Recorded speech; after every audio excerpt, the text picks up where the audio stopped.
Bonjour et bienvenue à Daoukro en Côte d'Ivoire. Notre invité aujourd'hui est l'ancien président de la République, Henri Konan Bédié. Merci beaucoup, Monsieur le Président, de nous recevoir chez vous.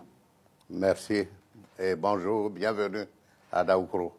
Merci, Monsieur le Président. Monsieur le Président, cela fait 13 ans que vous êtes dans une alliance avec Alassane Ouattara. Votre parti, le PDCI, fait partie de cette alliance connue comme le RHDP. Mais il y a beaucoup de tensions et on affirme que le divorce entre vous, aujourd'hui, est consommé.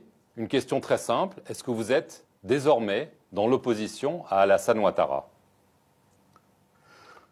Je dirais que l'alliance RHDP, groupement politique, qui date de 2005, qui a été créé en 2005 à Paris, n'existe plus. Nous nous sommes séparés après beaucoup de divergences qui seraient longs d'énumérer ici. Donc aujourd'hui, on peut affirmer sans détour et sans se tromper que vous n'êtes plus l'allié d'Alassane Ouattara et qu'un point de non-retour a été atteint entre vous. Je le répète, nos partis fonctionnent séparément, conformément aux instructions de leurs organes statutaires. C'est un tournant majeur quand même dans l'histoire politique de la Côte d'Ivoire dont vous nous parlez maintenant. Parce que cette alliance, elle est là depuis 13 ans. C'est important. Mais il y a des précédents. Les alliances se font et se défont. Monsieur le Président, vous n'avez pas assisté à la messe de commémoration pour les 25 ans de la mort d'Houphouët-Boigny à Yamoussoukro. On a affirmé que vous aviez un malaise. Certains pensent que vous ne vouliez pas voir Alassane Ouattara. Quelle est la raison de votre absence? Non. La réponse, c'est que j'étais dans un état de fatigue. Et en plus de ce que la route qui mène de Daoukro à Yamoussoukro est en très mauvais état, je n'ai pas voulu en rajouter. Donc ce n'est pas un malaise politique. Non, ce n'est pas parce que vous ne voulez pas voir. Ce n'est pas un malaise politique, ce n'est pas non plus un malaise technique, comme on l'a annoncé à Yamoussoukro, mais c'était simplement que j'en ai été empêché. Est-ce que vous parlez encore au président Ouattara? Votre dernière entrevue date du mois d'août. Est-ce que vous parlez ou vous ne voulez plus lui parler parce que vous avez expliqué qu'aujourd'hui chacun suit son propre chemin? Non, nous nous parlons.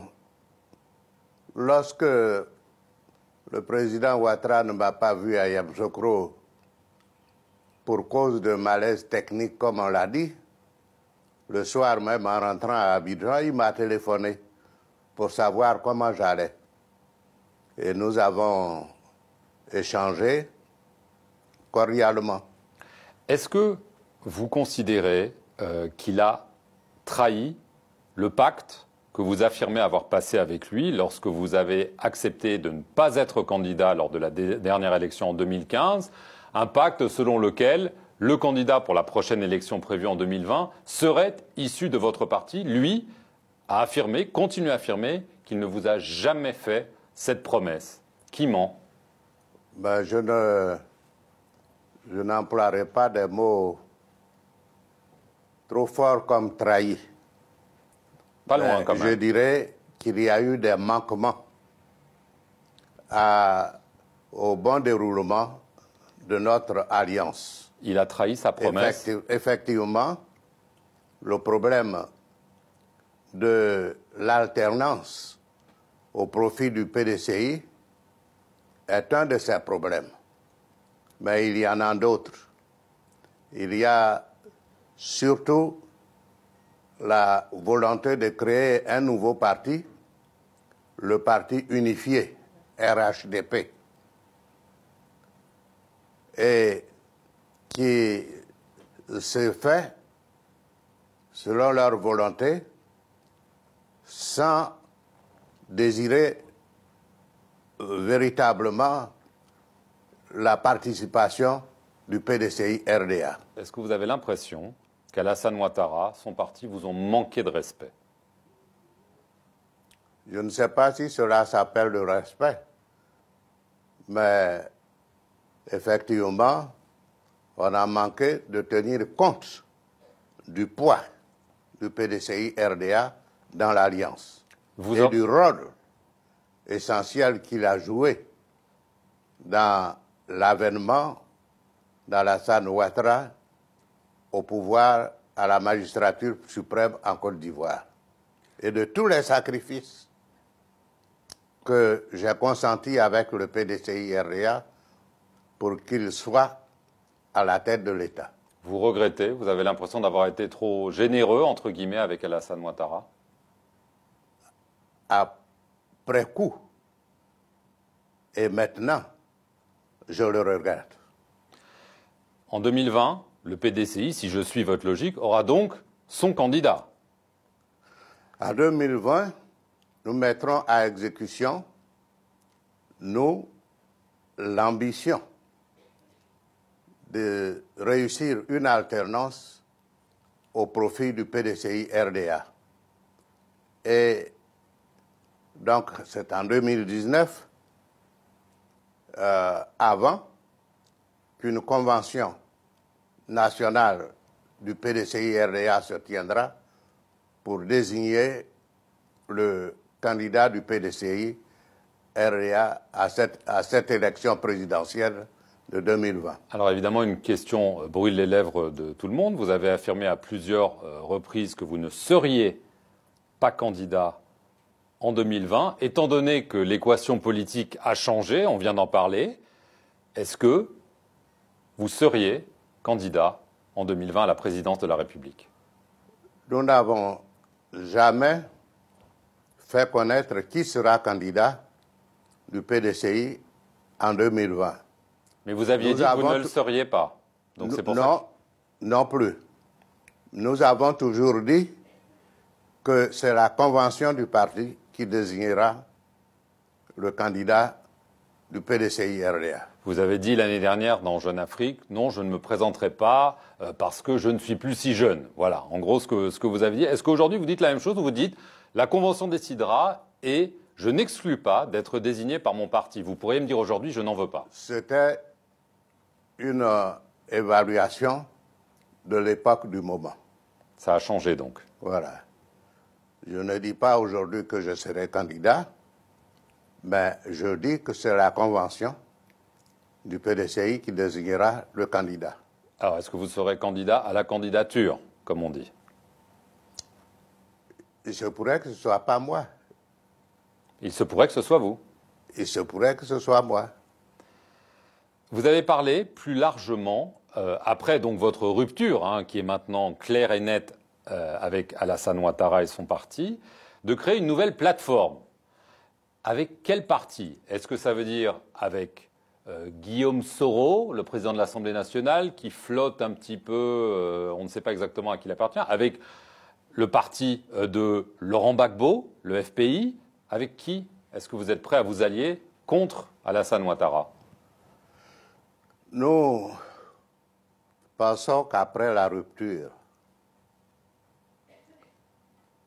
de notre alliance,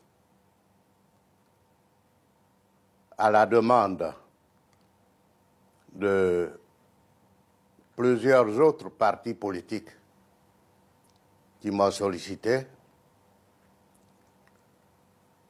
nous pensons prendre la tête de la formation d'une nouvelle plateforme plus vaste,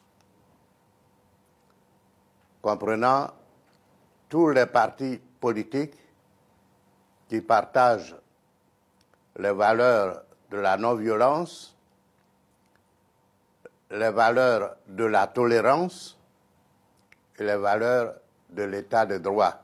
À propos de réconciliation, est-ce que ça inclut le FPI de Laurent Gbagbo? Est-ce que vous lui avez envoyé des messages à La Haye? où il est actuellement. Est-ce que ça inclut Guillaume Soro? Je comprends votre philosophie. C'est le souhait de tous ceux que vous venez de citer. Ils vous l'ont dit? Bien d'autres. Ils vous l'ont dit? Ils me l'ont dit. Est-ce que Laurent Gbagbo vous avez fait parvenir un message en ce sens, qu'il veut créer une nouvelle coalition avec vous? Absolument. Je l'ai informé de ce que nous étions en train de mettre en place une nouvelle plateforme et il m'a donné son accord récemment pour contacter le FPI. Est-ce que Guillaume Soro pourrait faire partie de cette alliance? Il n'y a pas à l'exclure. S'il désire rejoindre cette formation. La main est donc tendue. La main est tendue. Dernière question, Monsieur le Président, on arrive à la fin de cette interview. Laurent Gbagbo est en procès devant la Cour pénale internationale depuis de longues années. Est-ce que vous êtes en faveur de son acquittement? Je pense que cela fait 7 ans que Laurent Gbagbo est en prison à La Haye. Quels que soient les crimes qu'il a commis, je pense que 7 ans, ça suffit pour la justice.